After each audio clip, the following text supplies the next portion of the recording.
Big update. BPSC एईडीओ vacancy 2025 के सभी उम्मीदवारों के लिए आ गई है एक बार फिर से जरूरी अपडेट। जी हां, Bihar agriculture extension development officer AEDO के लिए 935 पोस्ट के लिए यानी कि फिर से रजिस्ट्रेशन प्रोसेस को दोबारा से रीओपन कर दिया गया है। जी हां, ये विंडो फिर से रीओपन कर दिया गया है उन सभी उम्मीदवारों के लिए जिन्होंने फॉर्म नहीं भरा था। देखिए, सभी एप्लीकेंट्स के लिए एक नया मौका और एक बढ़िया मौका है जो पहले से अप्लाई नहीं कर पाए थे। लेकिन एप्लीकेशन प्रोसेस की बात करें तो 6 दिसंबर से ये शुरू हो रहे हैं और साथ ही अप्लाई करने की लास्ट डेट की बात करें तो 12 दिसंबर से ये सेट कर दी गई है। देखिए, इस शानदार मौके की बात करें तो ये जॉब अपने में ही सबसे बड़ी है, सैलरी भी काफ़ी अच्छी है। लेकिन क्या नहीं जानते आप इसकी सैलरी क्या है? आखिर क्यों हो रही है दोबारा भर्ती? क्या है इसके पीछे का राज और क्या हो सकते हैं आगे के आवेदन की क्या आखिरी तारीख हो सकती है? चलिए ये सभी जानकारी जल्द से जल्द जान लेते हैं। देखिए, जिन सभी उम्मीदवारों ने पहले अप्लाई नहीं किया था उन्हें ये एईडीओ पोस्ट पर एप्लीकेशन का दोबारा मौका मिल रहा है, यानी कि शानदार मौका भी जरूर है एक बार दोबारा से अप्लाई करने का। एप्लीकेशन प्रोसेस भी 5 दिसंबर से शुरू हो चुके हैं और आपको बता दें कि ये एलिजिबल उम्मीदवारों के लिए 12 दिसंबर 2025 तक अप्लाई करने का आखिरी मौका भी जरूर है। लेकिन इम्पॉर्टेंट अपडेट इसमें ये जरूर है कि एग्जाम का आयोजन यानी कि 10 से लेकर 16 जनवरी 2026 के बीच ही किया जाएगा।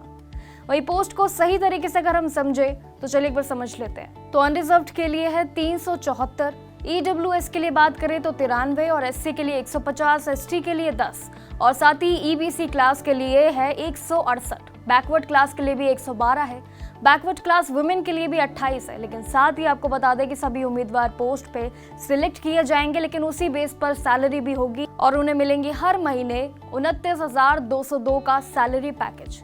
देखिए, सैलरी भी शानदार है, लेकिन इस पे ये जरूर ध्यान दीजिए कि ये दोबारा से आवेदन प्रक्रिया शुरू होगी। चलिए अब आते हैं एलिजिबिलिटी और सिलेक्शन प्रोसेस पर, जहां अक्सर उम्मीदवारों को दिक्कत आती है फॉर्म फिलिंग से लेकर सभी डिटेल्स तक। देखिए, एईडीओ पोस्ट पर अप्लाई करने के लिए सभी उम्मीदवारों को ये ध्यान देना है कि वो इंडियन इंस्टीट्यूट से ही ग्रेजुएट हुए हों। ये जरूरी क्वालिफिकेशन उनके लिए ये जरूर है। और साथ ही चलिए अब आ जाते हैं एज लिमिट पर। यहाँ पर कैलकुलेशन भी 1 अगस्त 2025 के बेसिस पर ही होगी, यानी कि मिनिमम एज आपकी 21 साल होनी चाहिए और मैक्सिमम एज जनरल अगर कैटेगरी वाइज देखें तो उसके लिए 37 ईयर्स होनी चाहिए। ओबीसी के लिए 40 होनी चाहिए और एससी एसटी की सभी उम्मीदवारों के लिए 42 सेट कर दी गई।